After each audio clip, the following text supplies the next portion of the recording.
ನಾನಿಲ್ಲಿ ಅರ್ಧ kg ತೊಂಡೆಕಾಯಿ ಐವಿ ಗಾರ್ಡ್ ಮನೋಳಿ ತಗೊಂಡಿದ್ದೇನೆ. ಇದನ್ನು ಒಳ್ಳೆ ರೀತಿ ತೊಳೆದು ತುಂಡು ಮಾಡಿಟ್ಕೊಳ್ಳುವ.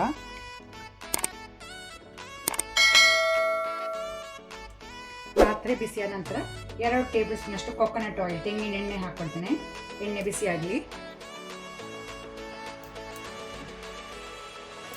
ಎಣ್ಣೆ ಬಿಸಿಯಾದ ನಂತರ ಅರ್ಧ ಟೀ ಸ್ಪೂನ್ ಸಾಸಿವೆ ಮಸ್ಟರ್ಡ್ ಸೀಡ್ಸ್ ಹಾಕೊಳ್ಳೋಣ. ಮೀಡಿಯಂ ಫ್ಲೇಮಲ್ಲಿ ಇಟ್ಕೊಂಡಿದ್ದೇನೆ. ಸಾಸಿವೆ ಚಟಪಟ ಆಗಲಿ.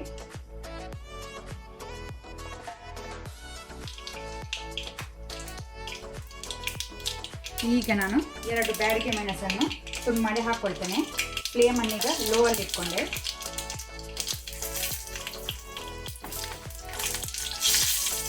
ಲೋ ಫ್ಲೇಮಲ್ಲಿ ಈಗ ಅರ್ಧ ಟೀ ಸ್ಪೂನ್ ಉದ್ದಿನ ಬೇಳೆ ಉರದ್ದಾಲು ಹಾಕ್ಕೊಳ್ತೇನೆ.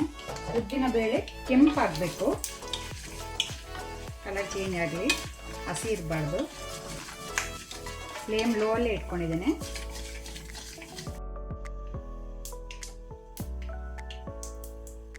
ಅದರ ಜೊತೆನೆ 1-2 ಕಡ್ಡಿ ಒಗ್ಗರಣೆ ಸೊಪ್ಪು ಹಾಕೋಣ. ಕರಿಬೇವು,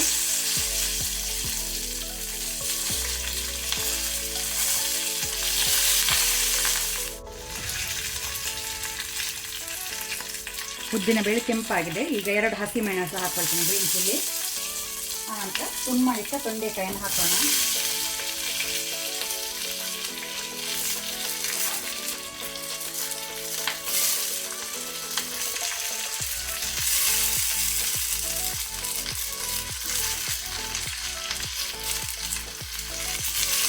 ಮಿಕ್ಸ್ ಮಾಡ್ತೀನಿ ಒಳ್ಳೆ ರೀತಿ.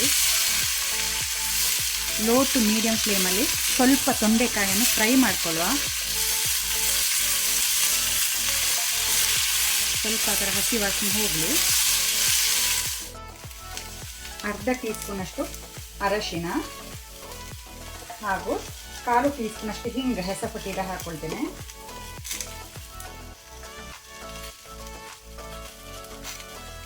ನಾನಿಲ್ಲಿ ಒಂದು ಅರ್ಧ ಕಪ್ನಷ್ಟು ಗೋಡಂಬಿಯನ್ನು ಅರ್ಧ ಗಂಟೆ ನೀರಲ್ಲಿ ನೆನೆಸಿಟ್ಕೊಂಡಿದ್ದೇನೆ, ಸೋಕ್ ಮಾಡಿ ಇಟ್ಕೊಂಡಿದ್ದೇನೆ.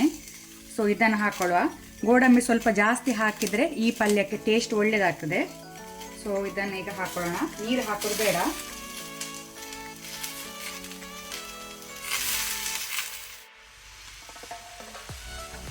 ನಾನೀಗ ಫ್ಲೇಮನ್ನು ಲೋ ಅಲ್ಲಿ ಇಟ್ಕೊಂಡು ತೊಂಡೆಕಾಯಿಯನ್ನು ಬೇಯಲಿಕ್ಕೆ ಬಿಡ್ತೇನೆ. ನಾನು ಸ್ವಲ್ಪ ಸಹ ನೀರು ಯೂಸ್ ಮಾಡೋದಿಲ್ಲ, ಅದಕ್ಕೋಸ್ಕರ ಫ್ಲೇಮನ್ನು ಲೋ ಅಲ್ಲಿ ಇಟ್ಕೊಳ್ತೇನೆ. ನಿಮಗೆ ಬೇಕಂದರೆ ಸ್ವಲ್ಪ ನೀರು ಸ್ಪ್ರಿಂಕಲ್ ಮಾಡ್ಕೊಳ್ಬೋದು. ನಾನು ನೀರು ಯೂಸ್ ಮಾಡೋದಿಲ್ಲ, ಲೋ ಫ್ಲೇಮಲ್ಲಿ ಬೇಯಿಸ್ತೇನೆ.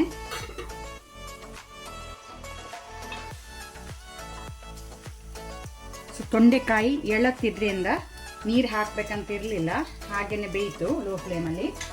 ಈಗ ನಾನು ಮೇಲೆಯಿಂದ ತೆಂಗಿನ ತುರಿ ಹಾಕ್ಕೊಳ್ತೇನೆ, ಕೊಕೊನಟ್ ಗ್ರೇಟೆಡ್. ಒಂದು 5-6 ಟೇಬಲ್ ಸ್ಪೂನ್ ಆಗುವಷ್ಟು. ನೀವು ಬೇಕಂದರೆ ಸ್ವಲ್ಪ ಜಾಗ್ರಿ ಬೆಲ್ಲದ ಪುಡಿ ಹಾಕ್ಕೊಳ್ಬೋದು, ಟೇಸ್ಟ್ ಒಳ್ಳೆಯದಾಗ್ತದೆ. ಸ್ವಲ್ಪ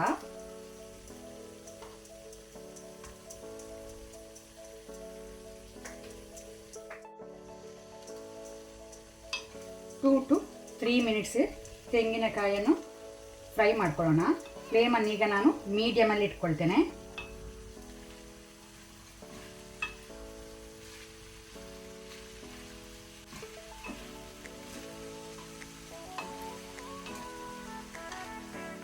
ನಾನು ಅರ್ಧ ಟೀ ಸ್ಪೂನ್ ಅಷ್ಟು ಬೆಲ್ಲದ ಪುಡಿ ಹಾಕ್ಕೊಳ್ತೇನೆ, ಇದು ಆಪ್ಷನಲ್.